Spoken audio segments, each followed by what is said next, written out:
Angibingelela abalindeli beshane sesichaza lokho igama lami uHlengi Wesibongo Kambotho. Namhlanje nesifiso sokuthi ngike ngizochaza lapha khona uthola ukuthi kunabantu ababambezela impilo yakho noma kunabantu abangafuni ukuthi wena uphumelele ngesimo sempumelelo yakho osukuyihlelile njengomuntu osukwehlela ukuthi ufuna ukuba sezingeni elithize lempilo. Mase uthola ukuthi kuke kube nezimbangi ezibangisa leyo yinto osukuyenza noma ngabe kuthiwa yini osukuyenza kodwa eqonde ukuthi iyona owazi kahle ukuthi iyokuthatha ikubeka ezingeni lempilo eyofunwa wena ukuyiphila. Imaphi-ke lawo maphupho? Elokuqala, njengoba sikhuluma ngempumelelo, sikhuluma ngokuthi ufuna ukuya phezulu ngezinga lempilo, angithi? Uma sikhuluma ngempumelelo, sikhuluma lapha wena uphakama khona, abanye bengakabi sesigabeni sokuthi uyaphakama. Lapho wena uphakama khona ngokomsebenzi, lapho wena khona uphakama khona ngokwemimoya, lapho wena khona uphakama khona ngokwesikhundla esithize noma ngokuphila okuthize. Uthola ukuthi uhlube, ube wohlukile kwabanye abantu. Beyizwa leyo nto leyo? Ngiqonde ukusho ukuthi noma ngabe yini ezokwenza ube nomehluko okujabulisayo, ukuphakamisa impilo yakho nendlela ozozizwa ungcono ngayo ngokwesimo sakho esizothandwa nguwe ngendlela ezokwenzeka kuwena. Impumelelo yeyo. Ungaphumelela ngokuphila, ungaphumelela ngokwezimali. Ungaphumelela nangokuthi kunabantu abakuthatha nje wena njengomuntu obalulekile. Uthola ukuthi uyakuthanda lokho. Kunabantu abathatha umuntu bemthathele phansi engathi akayilutho, kodwa ebewutho. Lapho khona uthola ukuthi kunabantu abazisa wena ukuphila kwakho ukuthi cha, lo muntu ubalulekile, kukwahle, siyakuthanda ukuba seduze kona lo muntu. Kube khona lapho abathi ubaluleke ngani. Uyayizwa leyo nto? Ngaleyo ndlela ngizoqonda nje noma ngizoxoxa nje noma ingasiphi isimo esikwenza ukuthi wena uzibone ukuthi cha, ngale ndlela mina ngiphumelela noma ngale ndlela ngizama ngayo ukuthi ngiye phezulu nesimo sempilo yami. Kunala maphupho engizochazela ngawo. Ngabe uzibona undiza? Undiza-ke bakwethu kuhlukene ngey'gaba ey'ningi. Kusho imoya, kusho isimo sokuthi wena uyoba ngaphezu kwabanye abantu, umuntu onamandla ngaphezu kwabanye abantu. Idlozi lakho hlala likhuphule, noma idlozi uma likhuphula bafowethu nikwazi ukuthi alikhuphuli ngomoya kuphela, likhuphula uthi ukhuphuka umoya wakho kodwa suke likunikeza umsebenzi ozokwazi ukuthi uziphilise ngawo uma lifuna ukuthi usebenze lona, noma ngabe likukhuphula ngezigaba. Uma wenza umsebenzi wedlozi, idlozi liyakwazi ukuvula izinto zakho, ukwazi phela nawe ukuthi ngoba suwenza umsebenzi wethu esiwufunayo kuwena, nathi sizokuvulela izifiso ezifunwa kuwena.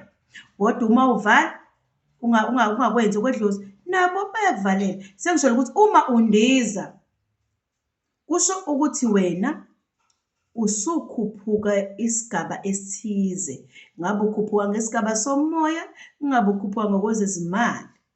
Nakho-ke bakwenza konke, bakuletha konke ngoba usuke usukwenza okwabo. Sengisholo ukuthi ningadideki ukuthi kuthiwa uma undiza usuke unabantu abadala. Yebo, usuke unemimoya kodwa ekwazi ukukutshengisa ukuthi uyoba umuntu ophakeme. Uyothi uma usuphakama kuleli zinga kube sekwenzeka u-1 no-2 no-3 ofiswa nguwe empilweni yakho. Ningadideki-ke bakwethu. Nakho usuyaziphupha, usuyandiza, mase kuba khona abakudonsela phansi. Kusho ukuthini lokho? Kusho ukuthi esigabeni sempilo yakho esithize, ngabe kuyobe kukhuphuka imoya, ngabe kuyobe usuthola izinto ezobe suyinikezwa idlozi, idlozi selikuphakamisa, selikubeka phezulu, selikutshengisa ukuthi wena usuyayiqonda imoya yakho, usuyaziqonda wena indlela osunikeze esikuvulela ngayo iminyango yonke oyifuna ngey'fiso zakho. Bakutshengisa isimo esinjalo ukuthi kuyoba khona isigaba esinjalo kuwena, kodwa sekuyoba noma kuke kuye ngokuthi sekuyenzeka yini. Ngaleyo ndlela uma bekudonsa sithi bakudonsa unyawo, bakudonsela phansi, kuyenzeka kube abantu othola ukuthi uyabazi. Uma kwenzeka kuba abantu othola ukuthi uyabazi. Uma kwenzeka uthola ukuthi abantu othola ukuthi uphila nabo noma babangani noma labo bantu ezobe babona. Kusho ukuthini lokho? Kusho ukuthi bakutshengisa abantu abangasekho ukuthi wena unezimbangi ezikubangisayo ekuphumeleleni. Abakufuni ukukubona ungathi ungcono, ungathi ukhuphuka ngokungcono, ungathi uyabadlula. Yayizwa leyo nto leyo? Abafuni ubadlule. Bayenza mase bekudonsela phansi, bazokwenza izinto ezizodala ukuthi wena ungayihambi le ndlela, ungabonakali njengomuntu oqhakazile, njengoba nje asithi nansi imbali iyamila ibe yinhle, mase kuvele nje kufika umuntu ayigxoba ahliphize, noma utshalile kwakhe afike ahliphize, ngoba usuzovela ukuthi wena wenza okungconwana angakwenzi yena. Uzoletha inoma yini ezokucindezela, ezokushonisa phansi. Engakuqhatha nabantu abazokusiza, engakwenza igama lakho libi ukuze abantu bekubone njengathi wena umuntu ongasiye lo othi uyena. Kusho ukuthi labo bantu babacindezeli, babadicileli bempumelelo yakho, bempilo yakho, abafuni ukukubona ugqama noma uphakama noma uba nezinto ezingcono okudlula ezabo. Okwesibili, uzomphupha loyo muntu noma uzophupha iphupho elithi uzoma ngezinyawo phezu kwakho wena uhleli. Uthi wena uyasukuma, athi hlala phansi. Noma ngabe uthi uyavuka, athi lala akulalise. Uthi cha ngifuna ukuvuka ngiyokwenza, athi lala. Loyo muntu loyo usuke kumisa ngazo zonke izindlela ukuthi ngokomqondo noma ngabe uthe uzoyenza into ufikelwe yikhathazo. Suke kufaka isimo sekhathazo ukuthi uzungayenzi into ethize, mayemile usuke kutshengisa eziveza ukuthi ufuna ukuba ngaphezu kwakho, kodwa wena ebeyibambezele impumelelo yakho noma impilo yakho ngamakhathazo athize. Yayizwa loo nto leyo? Okwenza ukuthi noma ngabe ukuthi wena kunabantu la uthola ukuthi umuntu befanele avuke emsebenzini, athi awe mase ngiyanqina ukuya emsebenzini, agcine nje efikelwa ukhathaza, agcine omunye uyeka umsebenzi. Omunye egcine ethi befanele ngenza into ethize ezomsiza, befanele ngihambe ngiye kwendawo ethize ngiyofuna isikhala esiwukuthi mhlawumbe sokufunda, noma befanele ngihambe ngendaweni ethize ngize kuthiwa kuyaqashwa, kodwa ngakusasa ekuseni azizwe ethi eyi sengikhathe ngeke ngiyanqina. Ufakwa ikhathazo yilaba abantu engikhuluma ngabo. Phupha emile wena uhleli phansi, loyo muntu ufuna ukuthi abonakale engathi ungcono, khona engenzi lutho, khona engayihleli impilo yakhe. Ufuna ukubonakala ngathi yena ungconywa ugqamile kunawe wena, kodwa ebazi kahle ukuthi uyimisile yakhe impilo ngamakhathazo emithi nezinto ezithize abazenzayo ukuze ungaphumeleli, ungayi phambili, ukuze ungabadluli. Uzomphupha, uzobaphupha, uthole ukuthi kancane kancane umphupha egqoka iy'nto zakho, kancane kancane umphupha egqoka iy'cathulo, ngabe ugqoka iy'mpahla zokugqoka. Loyo muntu ufisa ukuthi ngathi engaba njengawe. Ngaleyo ndlela onakho uyakufisa. Uma uthola ukuthi leyo nto ayihlali ezandleni zakhe, uzokwenzela phela indlela yokuthi akuvalele inhlanhla okwenzeka kuwena kugcine sekwenzeka kuyena. Ingubo bafethu isho isithunzi sakho, isho ubuwena, isho indlela wena oyiyona ozimbathisa ngayo, sho ukuthi indlela ozenza ngayo ukuthi ufudumale ngesimo sempilo, ngesimo sempumelelo. Uma lo usumbona segqoke ingubo yakho, usho ukuthi isimo ozifudumalisa ngayo, indlela oziphilisa ngayo, indlela owenza ngayo ukuthi wena ube umuntu ongazobonakala njengomuntu ohluphekile emphakathini. Ufisa leyo yinto, ukuzembathisa, ukuziphatha ingubo zakho uma uziphupha, ukuzigada, ukuzondla. Ufisa yonke leyo yinto engathi ingenzeka kweyakhe impilo. Uma umbona egqoke izinto zakho noma ngabe zicathulo, utshengisa ukuthi le ndlela owenza ngayo nami ngiyayifuna. Hhayi ukuthi ufuna enye azohamba oyibheka, ufuna lokho kwakho. Uma kungenzeki uzokumonezela, uzokuvalela phela. Uzokwenza into esakuthwebula noma esakuthwebula nje inhlanhla noma isimo sento ephiwa abantu bakini yenzeke kuye.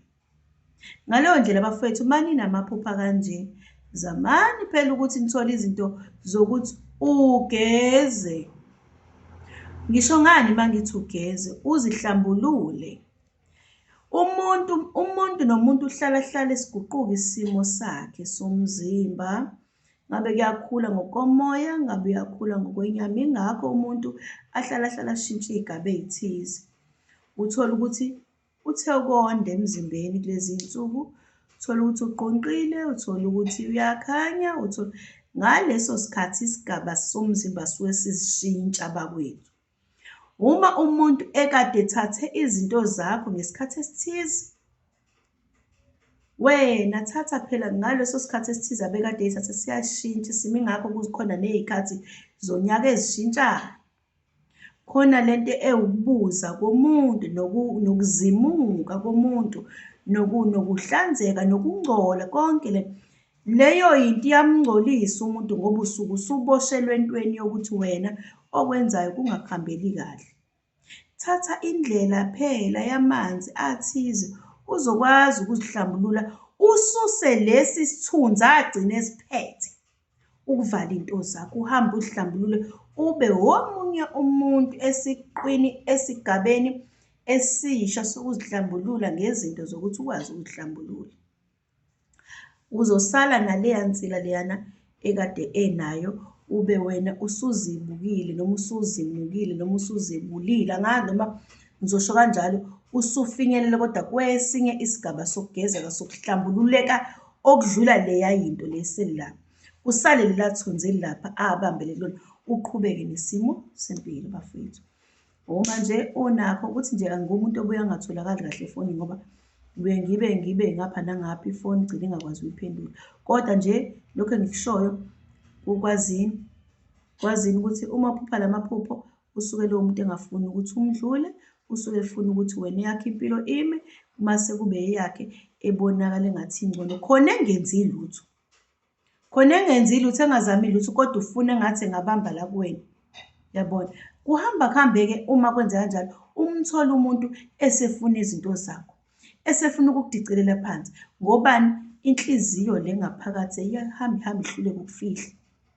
Uthole ukuthi usenalokhu ukuthi engazi ukuthi ezakho izinto ngathi ezeni, kube ngasizona ezeni, sephumela ngaphandle. Abantu abangasekho basuke bekutshengisa lo nto ukuthi abantu abanjalo bohlehlela eduze kwabo. Namhlanje ngicela ukuthi ngime lapho ngiphinde ngiqhamuke nenye ividiyo ngokuzayo.